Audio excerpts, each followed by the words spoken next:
देखिए, आप लोगों ने मेरी बेटी को शरण दी और मेरी बेटी सुरक्षित है। मैं आप लोगों की बहुत आभारी हूँ। कैसे ये मतलब घटना घटी थी? कुछ भी ऐसे घर से आ गई थी, पता नहीं कैसे आ गई। आप लोग कहाँ से? हम गाजियाबाद से हैं। कैसे आपको पता कैसे चला बेटी आपके यहाँ पे है? अमित भाई जी के थ्रू फेसबुक में इन्होंने मेरे भतीजे को, भांजे को मैसेज करा, उसके थ्रू उसने हमारे को फ़ोन करा कि मासी जी आपकी बेटी ऐसे ऐसे आसाम में है और सुरक्षित है, आप उन लोगों से बात कर दीजिए। अमित जी को क्या पहले से कोई मतलब जान पहचान था क्या? नहीं, कोई जान पहचान नहीं। तो अभी तो आप लड़की आपको सुरक्षित मिल गई है। हाँ जी, बहुत सुरक्षित है हमारी लड़की। तो मतलब इसके लिए आप मतलब क्या कहना चाहते हैं मैं जो भी बहुत है बहुत रेसिडेंशियल? धन्यवाद कर रही हूँ सबका, मीडिया का भी और अमित भाई जी का भी, चेयरमैन का भी, जो तीसरे कौन थे वो जीतू भैया, और जो ये है इनका नाम मुझे पता नहीं है, जिनके घर में रह रही है।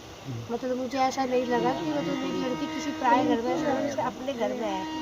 यहाँ आने के बाद मतलब बाकी आपको माहौल कैसा लगा? बहुत अच्छा लगा, बहुत अच्छा, बहुत रिस्पेक्ट दी हमारे को, बहुत अच्छा। ऐसे नहीं है कि हमें ऐसे लग रहा है कि हम कहीं अगर में हो, तो अपना परिवार है।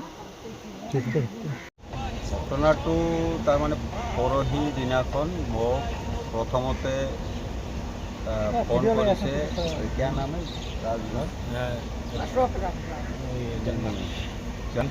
ৰামজনম ৰাজভৰ। তেওঁ মোক ফোন কৰিছে যে এনেকৈ এনেকৈ এটা ছোৱালী মানুহ, এনেই দেখাততো ভাল ঘৰৰ যেন লাগে, কিন্তু কেনেকৈ বা ফকীৰা কামত আহিছে তাৰ লগত কোনো নাই। তাৰপিছত মই অ' ছাৰক ফোন কৰিলোঁ। অ' ছাৰে ক'লে যে আজি কিবা প্ৰগ্ৰাম আছিল যে, তই ঠিক আছে আপুনি এটা কাম কৰক, যিটো ঘৰত আছে সুৰক্ষিত আছেনে? মই সুৰক্ষিত, ছোৱালীজনী সুৰক্ষিত আছে। এওঁলোকৰ কিয় নাম থা আপোনালোকৰ? ৰিংকু ৰাজভৰ আৰু তাৰ ভনী এজনী, তেওঁলোকে ইয়াৰ পৰাই ছোৱালীজনীক মাতি পেলাই নিজৰ ঘৰত বহাই পেলাই সুধিছে কিছুমান কথা, যে ক'ৰ পৰা আহিছে, কি হৈছে, কেনেকৈ আহিল। ছোৱালীজনী বেছি কথা নকয় তেতিয়া। তো মোক ফোন কৰাতে তাৰপিছত মই আহিলোঁ, আহি মই কিছু কথা সুধিলোঁ, কিন্তু পিছত মই অলপ গম পালোঁ যে অলপ মানে তাই মানে ডিপ্ৰেশ্যনৰ আছে ছোৱালীজনী। হয়তো ছোৱালীজনী ক'ৰ পৰা আহিছে?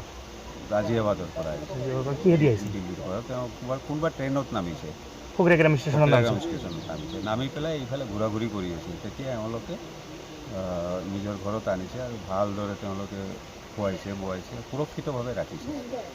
আৰু ইয়াৰ এইটো ঘটনাত মই ক'ব খোজোঁ যে এওঁলোকে লৈ অনাৰ পিছত তেওঁলোকক খবৰ দিয়া বা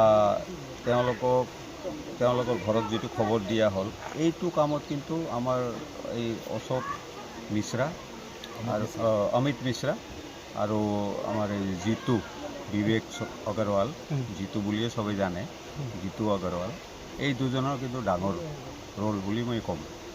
তেওঁলোকে যথেষ্ট মানে এইটোৰ কাৰণে দৌৰি কৰিছে। তেওঁলোকে ফোন নাম্বাৰ যোগাৰ কৰি তেওঁলোকৰ মাক দেউতাক খবৰ দিলে।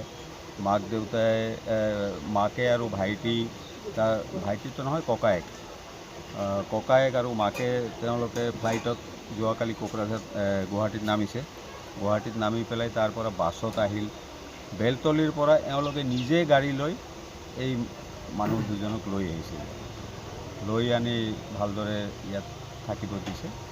আৰু ৰাতি পিছত অ' ছাৰ আহিছিল, অ' ছাৰে আহি তেওঁলোকৰ তেওঁলোকে যে FIR দিছিলে গাজিয়াবাদত, সেইটোৰ ভিত্তিত তেওঁৰ ডকুমেণ্টছবিলাক চেক কৰিছে, গোটেই ID প্ৰুফবিলাক প্ৰুফ কৰাৰ পিছত তেওঁ ক'লে যে এইটো এটা তেওঁলোকে থানাত এটা লিখিত দি পেলাই তাৰ থানাৰ পৰা তেওঁলোকক লৈ যাব। কেতিয়াৰ ঘটনা আছিলে এইটো? পৰহিৰ ঘটনা। ঘটনাটো পৰহি 6 তাৰিখে ছোৱালীজনী মিচিং হৈছিল তাৰ পৰা, আৰু ইয়াতে নামিছে 8 তাৰিখে। 8 তাৰিখ না? 8 তাৰিখে ইয়াত নামিছে ৰাতিপুৱা। আজি ফকীৰাগ্ৰাম টাউন কমিটিৰ চেয়াৰমেন হিচাপে আপুনি ছোৱালীজনীক গতাই দিব পাই কেনেকৈ আপোনাৰ অনুভৱ হৈছে?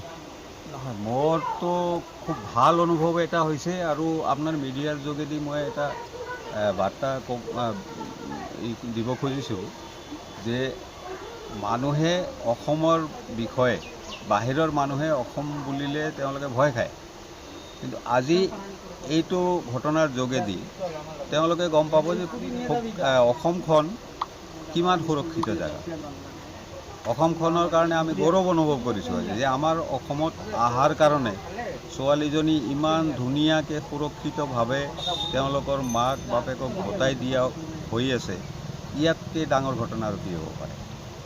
গতিকে আমি গৌৰৱ অনুভৱ কৰিছোঁ এইটোৰ কাৰণে যে আমাৰ এই যে ল'ৰাবিলাকে যি মই আৰু বিশেষকৈ আমাৰ ফকীৰাগাম মিউনিচিপেল বৰ্ডৰ ফালৰ পৰা মই এই পৰিয়ালটো যিহঁতে ৰাজভৰ পৰিয়াল তেওঁলোকে যে ৰাখিছে, তেওঁলোকক ইমান সন্মান দি মৰম দি তেওঁলোকে যে ৰাখিছে, আৰু বিশেষকৈ আমাৰ ইউথ যিবিলাক অমিত মিশ্ৰা বা আমাৰ জিতু বিবেক আগৰৱাল, তেওঁলোকে যিটো মানে নিজৰ ভাবি পেলাই তেওঁলোকৰ কাৰণে দিনে ৰাতি কষ্ট কৰি হ'লেও তেওঁলোকক যে তেওঁলোকৰ ছোৱালীজনী তেওঁলোকক হস্তান্তৰ কৰিব পাৰিলে, মই এওঁলোকৰ কাৰণে মই গৌৰৱ অনুভৱ কৰিছোঁ যে আমাৰ মিউনিচিপাল এৰিয়াত এনেকুৱা মানুহ যিবিলাক আছে, এইবিলাকৰ কাৰণে আমাৰ মিউনিচিপালিটি গৌৰৱ অনুভৱ কৰিছে আৰু কৰিছে।